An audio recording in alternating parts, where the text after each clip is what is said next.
results. And we read that in Proverbs chapter 29, verse 20, "For rash words are as tempting as the fluttering of a bird's wings." So if you are careless with your words, it's foolish, and it can hurt others. Number 4, avoid hasty words. We read in Proverbs 19:2, "A fool takes no pleasure in understanding, but only in showing how clever he thinks he is." So sometimes we think we're being smart by saying something, but really we're just fools. So don't try to sound smart. Don't be a wise guy. Be wise in your words.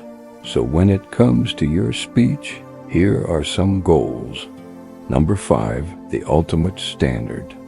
When we think about speaking words that are good, one goal we can have is that our words please God. And David writes in Psalm 19:14, "May the words of my mouth and the meditation of my heart be acceptable in your sight, O Lord, my strength and my Redeemer."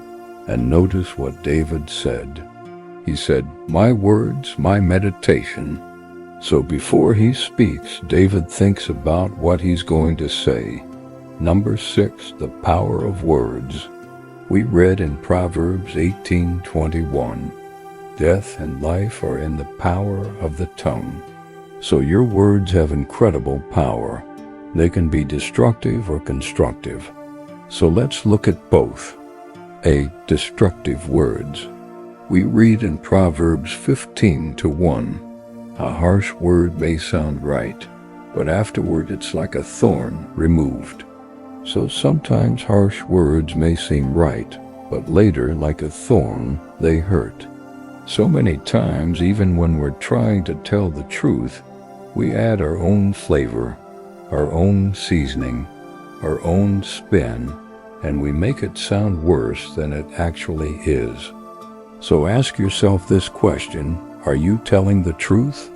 Because if it's just the truth, it's not going to hurt anybody. But if it's the truth plus your opinion, your flavor, your seasoning, your spin, then it may hurt. So let me give you an example. Imagine a new believer who has been struggling in his walk with the Lord. And let us imagine that he finally decides to obey God and do something he knows he shouldn't be doing. And he confesses that sin to his pastor. And the pastor counsels him and reminds him of God's promises and tells him how much God loves him and wants to forgive him.